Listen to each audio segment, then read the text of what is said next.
Prezados alunos, estamos de volta para falar com vocês sobre os sofistas, ou a retórica, né? Então, quem são os sofistas? Na verdade, a Grécia Antiga haviam esses professores itinerantes, percorriam toda a Grécia ensinando a arte da oratória, a arte do convencimento, né? Eles faziam isso, algumas pessoas, para que eles pudessem participar, alguns cidadãos participar mais ativamente da vida política. Contudo, eles faziam isso mediante pagamento, que foi questionado por Sócrates posteriormente. Agora, pouco se sabe assim de doutrina dele, pouco se sabe de muitos fragmentos poucos fragmentos que se tem, exatamente foi a partir de alguns escritos, principalmente de Platão, né, que argumentava, tratava. Mas é fato que tanto Platão como Sócrates tiveram um certo respeito, embora discordassem, fossem na verdade, adversários ferrenhos dos sofistas, mas eles respeitavam os sofistas, consideravam. É certo que esse sofista, entre os ensinamentos dele, estava exatamente aqueles que tinham como principal objetivo, efetivamente, a habilidade da argumentação, domínio também da doutrina, da divergência com quem eles iam lidar, né? Portanto, de acordo com essa interpretação, eles buscavam, na verdade, transmitir aos discípulos, né, deles todo um jogo de palavras, de raciocínios, que fosse de concepções úteis, exatamente com a finalidade de driblar efetivamente a tese adversários, né, e efetivamente convencer as pessoas. Então perceba que o momento histórico vivido pela Grécia, principalmente por Atenas, naquele período de grande debate político, a democracia, conforme eu havia dito a vocês, a democracia que se estabelecia direta, era o próprio cidadão que ia à ágora, à praça pública, para defender, né, seus ideais, né, defender também as políticas que iam ser implementadas pelo poder constituído. Então era uma época de luta política intensa, né, intenso conflito de opiniões, e isso favoreceu, portanto, a atividade dos sofistas, tá? Também é nesse sentido que se fala que muitos cidadãos sentiram, de certa forma, a necessidade de aprender dessa retórica, né? A arte de convencer. Repare que retórica e dialética, que é a dialética de Sócrates, há uma diferença. A retórica, você convence a qualquer custo. A dialética é um debate de aprimoramento de ideias. Nós vamos ver lá na frente, a partir das ideias de Sócrates, né? Então, eu dizia que o cidadão sentiu, de certa forma, a necessidade de aprender esse tipo de oratória para conseguir, às vezes, realmente, para persuadir as pessoas, convencer as pessoas com quem elas debatiam. Ocorre que esses ensinamentos, na verdade, que vinham do contexto dos sofistas, eles eram muito relativistas, né? Então isso era uma crítica ferrenha que o Sócrates pregava, né? Dizia, nós vamos ver lá na verdade. De fato, eles não buscavam a verdade em si, né? Para eles não há uma verdade única, absoluta, ou se ela existe, não podemos conhecê-la. Diziam a versão do sofista. Nesse caso, a verdade, segundo eles, é algo relativo ao indivíduo. Ou seja, é relativo em razão do momento histórico, por um conjunto de fatores, circunstâncias e conceitos dentro daquela sociedade, naquele momento histórico, podendo variar, mesmo fato variar, ser verdade em um momento e não ser verdade em outro momento. Eles eram chamados sofistas, justamente, eram chamados, o termo sofista vem de sábios, né? Intelectuais. Agora, posteriormente, a partir, inclusive, das críticas de Sócrates e Platão, isso criou uma conotação, digamos assim, de desonestidade intelectual, porque servia apenas para convencer esse relativismo, né, que Platão e Sócrates criticavam em relação a eles. Portanto, até existe uma coisa que o Sócrates, né, denominou a sabedoria de aparente e não real. Aparente sabedoria, mas não era uma sabedoria real, porque na verdade eles não questionavam a realidade a fundo, a realidade da coisa, né? No caso, os sofistas, eles realmente ensinavam a argumentação a respeito de qualquer tema que fosse ele, tá certo? mesmo que fosse, digamos assim, argumentos esses fossem válidos ou que não estavam válidos, eles não estavam à procura da verdade, e sim de um refinamento de discussão, de oratória que pudesse vencer uma discussão, pudesse convencer, pois, segundo eles, a verdade é relativa em razão exatamente do lugar e do tempo em que o homem está inserido. Veja só, lugar e o tempo em que você. Então, o que é verdade agora para você, para outro pode não ser. Então, pode-se dizer que seria, na verdade, principalmente, perdão, em relação, depois das críticas de Sócrates por Platão, caracterizou-se, portanto, os sofistas como uma atitude viciosa de espírito. Era esse o termo que eu estava querendo procurar. Era uma atitude viciosa de espírito, era produzir falso, tá certo? Ludir, era uma ilusão aos ouvintes, né? Que não tinham nenhum amor à verdade. Então, atualmente, a palavra sofisma, do ponto de vista, inclusive, gramatical, ela é utilizada para designar um raciocínio aparente, mas que na realidade ele é falso, é feito para enganar. Veja como evoluiu o sentido das palavras. Mas no contexto histórico, alguns sofistas se destacaram, e entre eles nós temos o Protágoras de Abdera. Esse era um relativista, né? Era um relativista extremo, né? Ele dizia até o seguinte, uma das frases bem emblemáticas do relativismo de Protágoras, quer dizer, o homem é a medida de todas as coisas. Então, por aí você tira. Na verdade, o Protágoras, ele termina tendo uma grande visibilidade na Grécia, principalmente porque Platão dedicou até uns escritos a ele. Mas o que Platão dedicou aos escritos foi no sentido crítico, através do diálogo socrático. Podemos ver isso em outra aula, tá entendendo? Ele nunca concordou com os sofistas. Mesmo assim, para você ter ideia, o Protágoras teve grande importância na Grécia, até porque Péricles conseguiu trazê-lo para redigir a Constituição de Atenas, né? Então, veja só, ele teve toda uma consciência intelectual, mas ele utilizava aquilo para convencer a qualquer custo. Então, essa filosofia de Protágoras sofreu críticas em seu tempo, né, por dar margem a um grande subjetivismo. Então, havia uma coisa objetiva a ser tratada. Se tal coisa era verdadeira, para mim, teria que ser verdadeira, ou seja, tal coisa será verdadeira se para mim ela parecer verdadeira, e será falsa, né, para outra pessoa que eu veja como falsa.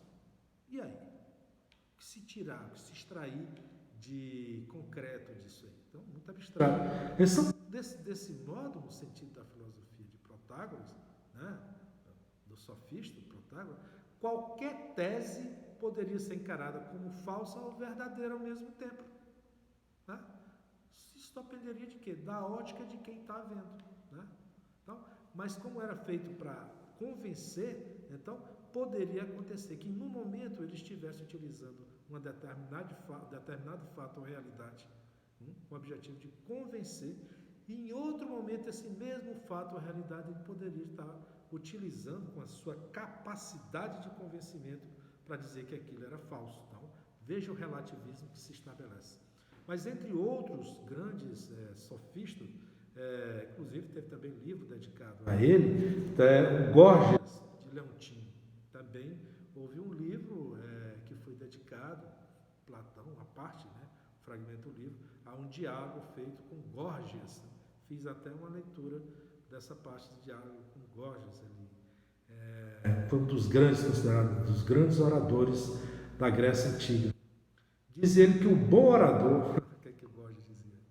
Ele é capaz de convencer com qualquer pessoa sobre qualquer assunto.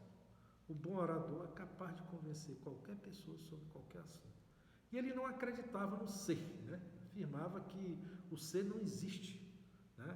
E se existe, não poderia ser conhecido.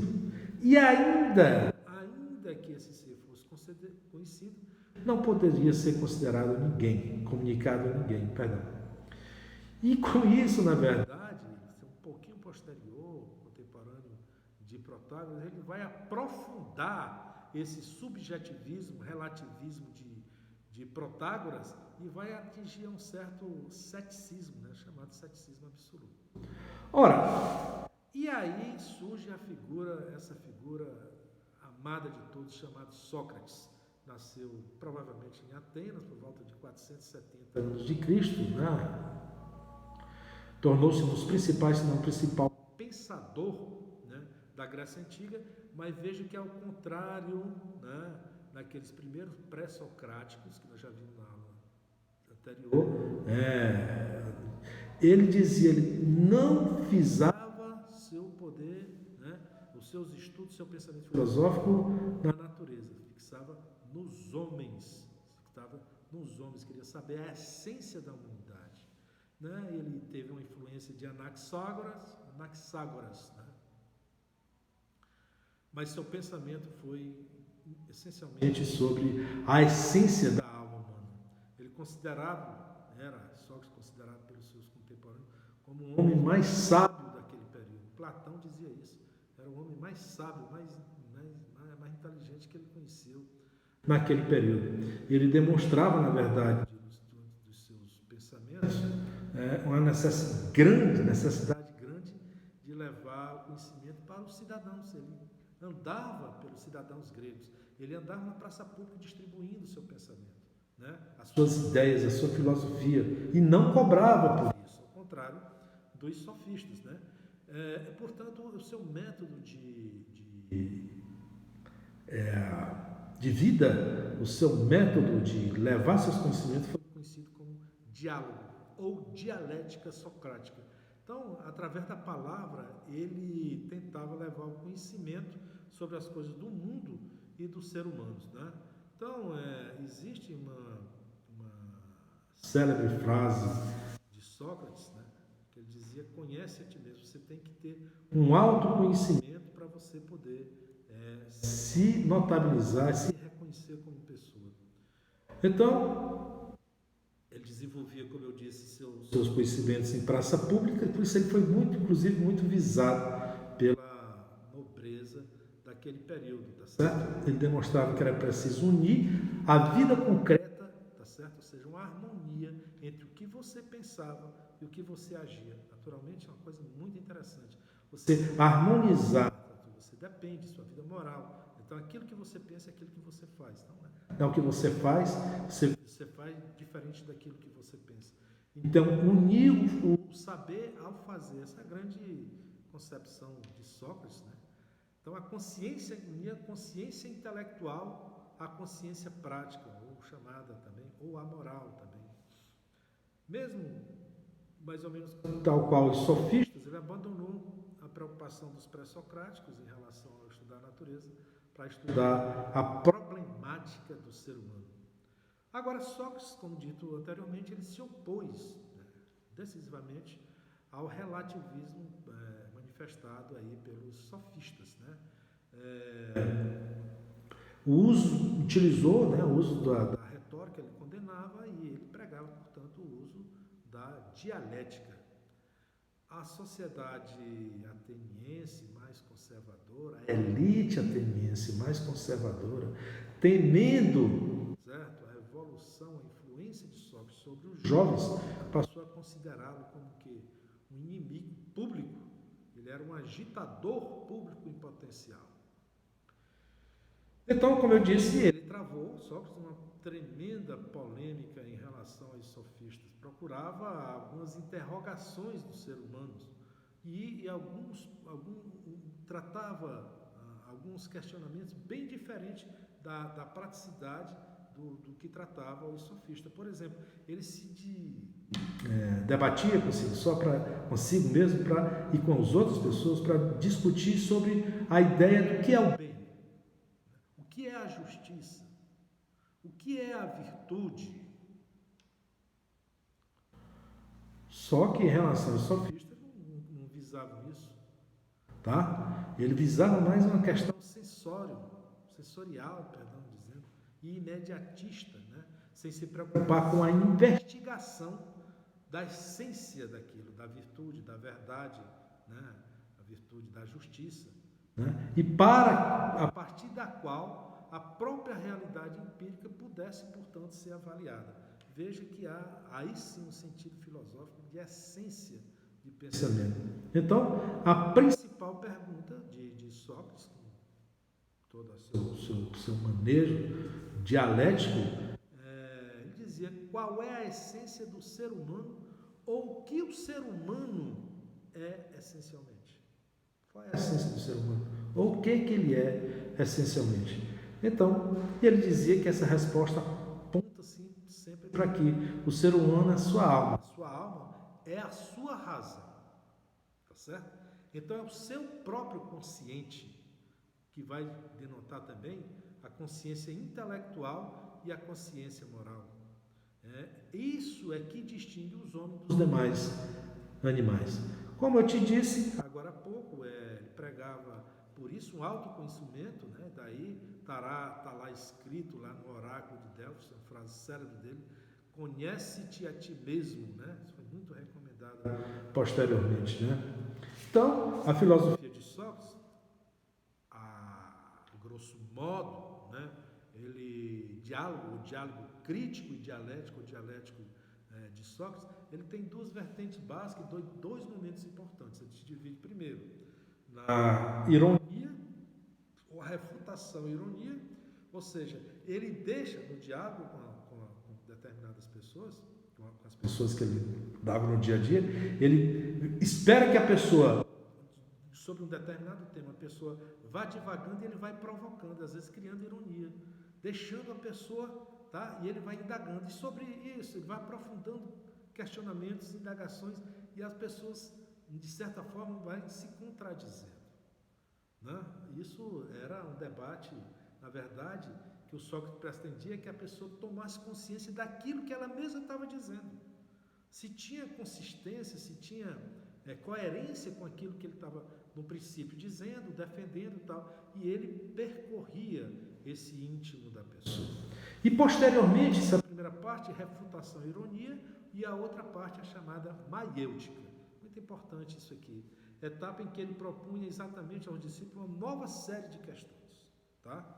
Um objetivo, na verdade, de ajudar a conceber ou reconstruir aquelas ideias primárias, aquelas primeiras ideias, no momento em que ele ironizou, ou que ele refutou e tudo mais. Por isso é que essa maiêutica, ela é chamada também de arte de trazer a luz, né? A mãe dele era parteira, né? Maiêutica, a mãe dele era parteira. Então, essa grande filosofia socrática foi traduzida, na verdade, Sócrates não escreveu nenhuma linha, tudo o pensamento dele foi escrito pelo genial Platão, foi nascido também em Atenas, né? Era de uma família nobre ateniense, né? Então, o nome Platão vem até por causa da constituição física dele, de um dos lares, na verdade, o nome dele era Aristócles, né? Ele foi discípulo de Platão, foi discípulo de Sócrates, considerava Sócrates, na verdade, o homem mais sábio e mais justo de todos os homens, né? Depois da morte de Sócrates, portanto, Platão viajou pela Ásia, por muitos lugares, né? E voltou para Atenas, onde fundou a sua escola chamada Academia. Mas a maior parte do pensamento platônico é transmitida a partir da ideia das falas, dos diálogos socráticos. A maioria dos livros dele, na verdade, é Sócrates dialogando com alguém, né? Então, o seu pensamento, mas ele teve suas fases. Platão também teve suas fases. Isso nós vamos ver em outro momento, principalmente da dualidade da vida, e isso vai ser objeto de novos estudos, e eu espero vocês nessa nova fase, nesse novo conteúdo. Um abraço, queridos.